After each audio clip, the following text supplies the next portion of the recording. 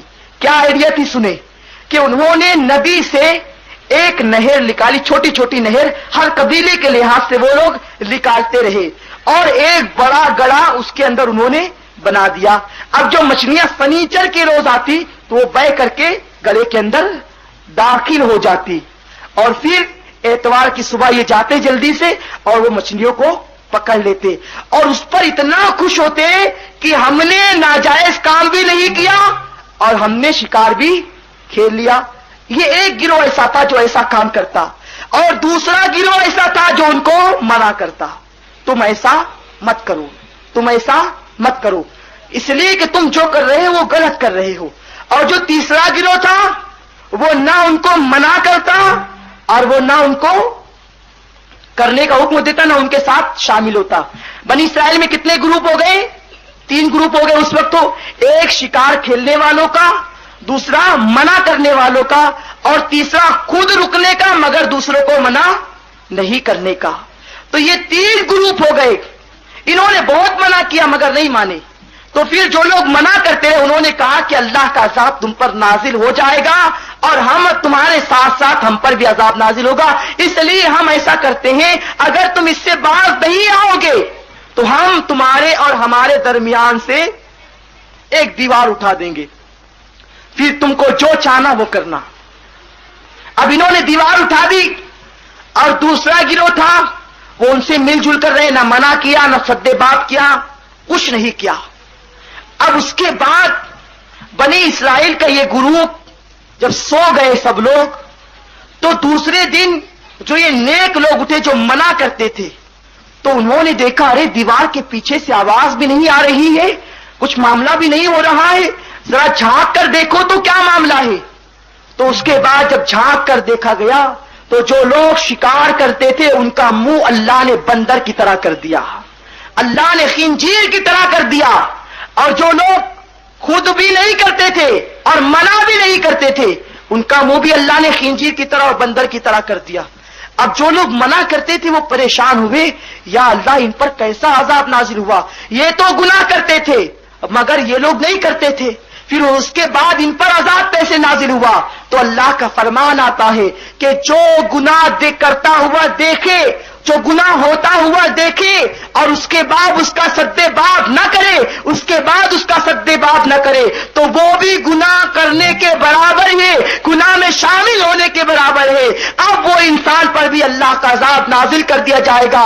پھر جب وہ لوگ دیوار کو فاندنے کے بعد وہ نیک لوگ جب گئے اور جا کر کے ان کے پادریوں نے ان سے کہا، دیکھا ہم نے تم کو منع کیا تھا مگر تم نے ہماری بات نہیں مانی اور تم لوگ اللہ تعالیٰ کی نافرمانی کرتے رہے، اللہ سے نہ ڈرتے رہے، اللہ تعالیٰ نے تم پر عذاب نازل فرما دیا۔ اللہ تعالیٰ نے تم پر کیسا عذاب نازل کیا؟ اب چونکہ وہ لوگ بول نہیں سکتے تھے، ان کی آنکھوں سے آنسو جاری تھے، اب عذاب آنے کے بعد تم توبہ نہیں کر سکتے، آج لے ان کی پناہ، آج مدد مانگ ان سے، آج لے ان کی پناہ، آج مدد مانگ ان سے، پھر نہ مانیں گے قیامت میں اگر مان گیا۔ اے دیوان گانش کے رسول، اس کے بعد 3 دن گزرے اور 3 دن کے بعد ان پر موت واقع ہو گئی۔ عرض کرنے کا مقصد و مدعا یہ ہے کہ اللہ تبارک و تعالیٰ کے غضب و عذاب کو دعوت نہ دو، آج موقع ہے، آج اللہ کی بارگاہ میں سچی توبہ کریں، توبہ کرنے سے اللہ راضی ہوتا ہے، توبہ کرنے سے اللہ خوش ہوتا ہے۔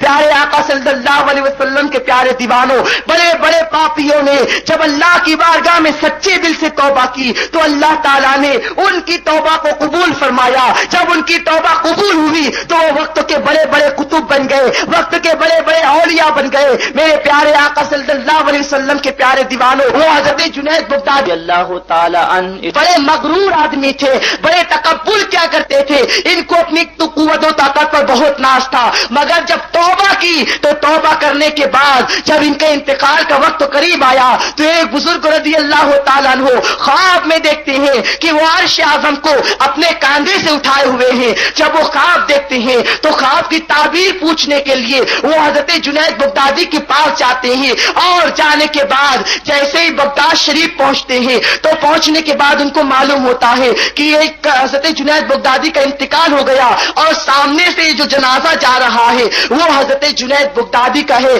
فٹ سے جنازے کو کاندھا دیتے ہیں، دوڑ کر جب جنازے کو کاندھا دیتے ہیں تو کاندھا دینے کے بعد ان کی ملاقات ایک بزرگ سے ہو جاتی ہے، حضرت سعید سے ہو جاتی ہے۔ وہ حضرت سعید سے سوال کرتے ہیں، اے میرے بزرگوں، میں نے ایسا ایسا خواب دیکھا ہے، اس کی تعبیر کیا ہے؟ تو فرماتے ہیں، ارے نادان، تو نے ابھی حضرت جنید کے جنازے کو کاندھا دیا ہے، یہی اس خواب کی تعبیر ہے۔ اللہ کا ولی عرش اعظم سے کم نہیں ہوا کرتا، اللہ کے ولی کا مقام و مرتبہ عرش اعظم سے اولا ہوا کرتا ہے، عرش اعظم سے زیادہ ہوا کرتا ہے، اس لیے کہ اللہ کے ولی کے دل میں اللہ تعالیٰ کے جلووں کا نزول ہوا کرتا ہے، اللہ تبارک و تعالیٰ کے جلووں کا نزول ہوتا ہے۔ پیارے آقا صلی اللہ علیہ وسلم کے پیارے دیوانوں، توبہ کرنے کے بعد جب ایک ایسا انسان اللہ کا اتنا عظیم ولی بن سکتا ہے تو آج ہم بھی سچے دل سے توبہ کریں۔ آؤ پلٹ آؤ مسلمانوں، اللہ تعالیٰ کا قرآن ہم کو دعوت دے رہا ہے۔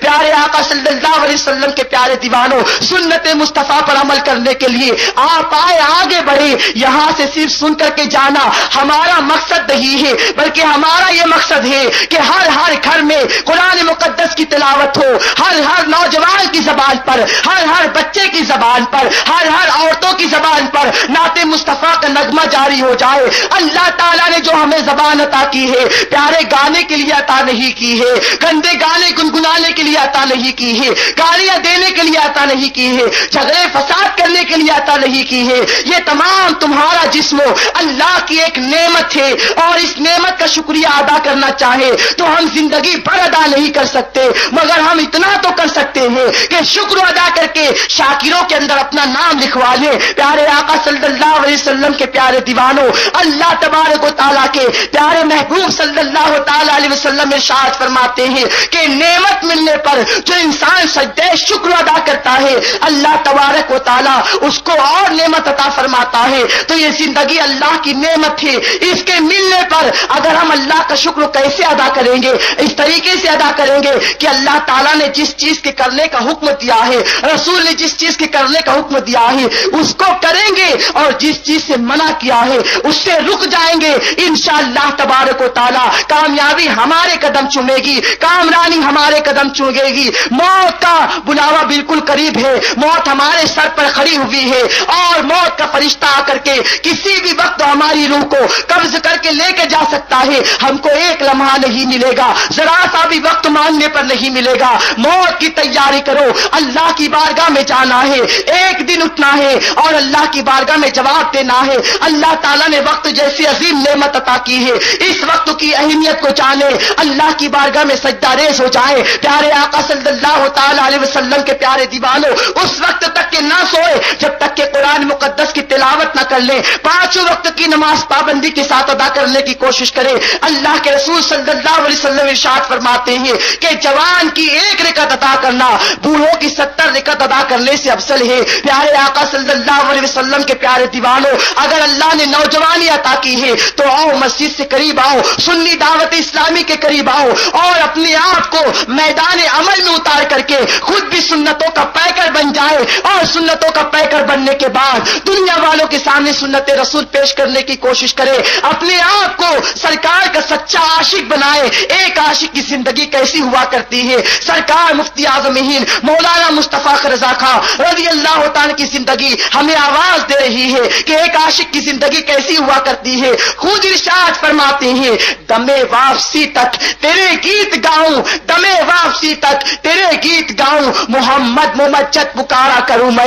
یہ دل اگر آپ کسی سے محبت کرے گا تو آج سے یہ طے کر کے اٹھو، حضور صلی اللہ علیہ وسلم کی سنتوں سے محبت کرے گا۔ یہ نگاہیں اگر کوئی کتاب پڑھے گی تو رسول اکرم صلی اللہ علیہ وسلم کی سیرت پڑھے گی، اگر یہ نگاہیں کسی چیز کا مطالعہ کرے گی تو مصحف قرآن کا مطالعہ کرے گی۔ یہ ہاتھ اگر کسی طرف اٹھیں گے انشاءاللہ نیکیوں کی طرف اٹھیں گے۔ اگر ہم نے اپنی زندگی کو سرکار صلی اللہ علیہ وسلم کی سیرت پر چلتے ہوئے گزار دیا تو اللہ تبارک و تعالیٰ کا یہ وعدہ ہے، فقد فاز فوزا عظیما۔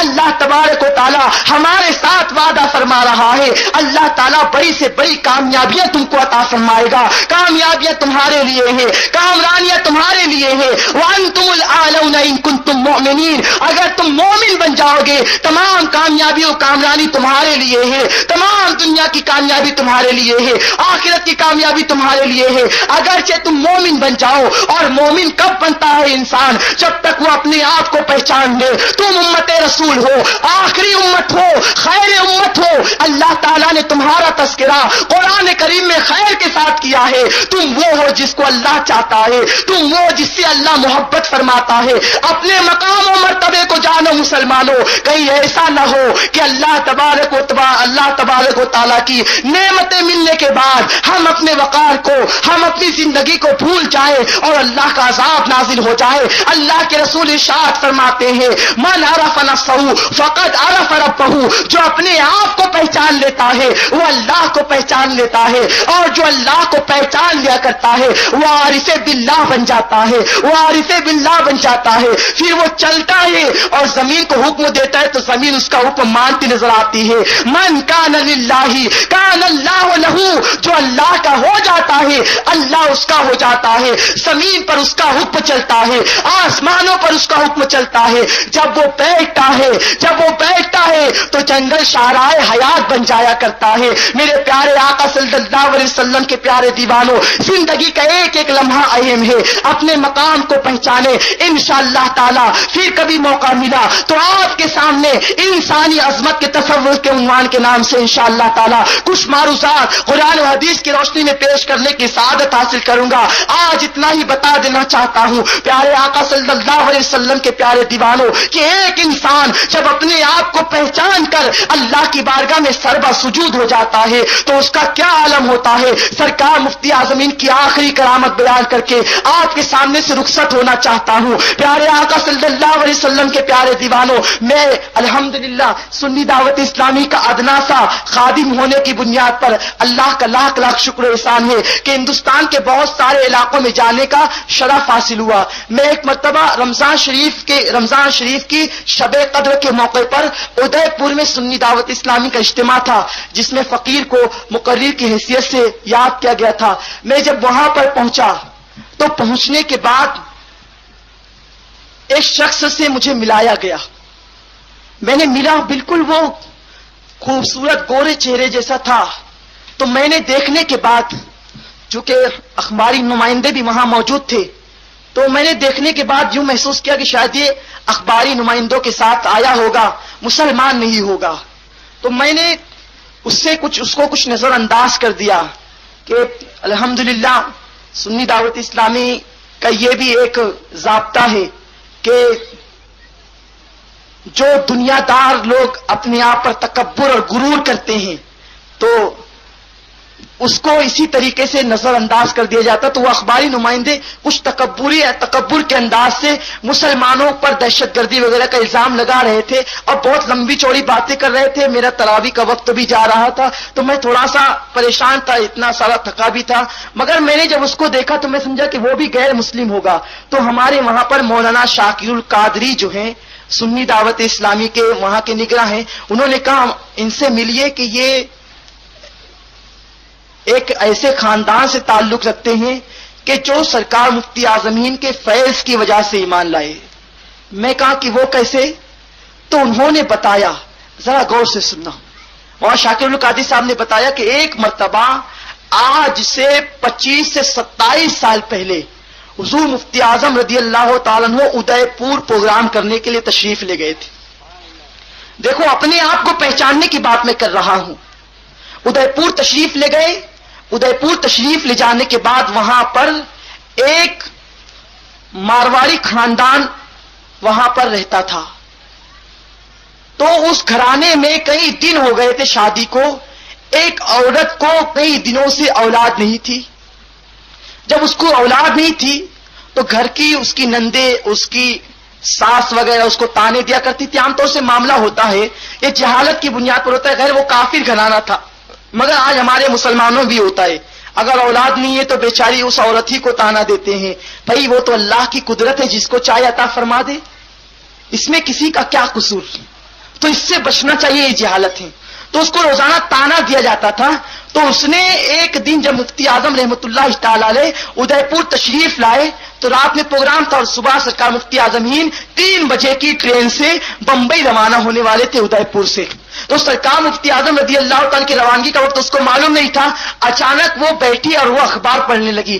اخبار پڑھتے پڑھتے اس نے اخبار کو پھینکا اور اپنی ساس کو چیلنج کرتی ہے کہ اب میں جا رہی ہوں، یا تو اولاد لے کر آؤں گی یا پھر زندہ واپس نہیں آؤں گی۔ اتنے یقین سے اس نے کہا، اس لیے کہ بریلی کے بڑے مولانا آئے ہیں اور اب میں انہی سے کچھ مانگنے جا رہی ہوں۔ سرکار مفتی اعظمین چونکہ اعلی حضرت کے وصال کے بعد بریلی کے بڑے اعلی اسٹیشن پر تشریف لائے اور ادھر ادھر کسی کو تلاش فرمایا اور پھر اپنی جیب سے کاغذ نکالا اور اس پر کھڑے کھڑے کچھ تعویذ تحریر فرمایا اور تحریر کرنے کے بعد کہا حاجی صاحب ادھر آئے۔ مٹھائی والے حاجی صاحب کو بلانے کے بعد کہاں پر وہ مٹھائی والے حاجی صاحب کا خاندان بھی ابھی تک کے موجود ہے۔ مٹھائی والے حاجی صاحب کو بلانے کے بعد کہا کہ حاجی صاحب میری ٹرین 3:30 بجے کی ہے، جب 3:10 ہوں گے یعنی 3:40 ہوں گے، جب میں یہاں سے جا چکا ہوں گا تو ایک پیلی شال اوڑھ کر کے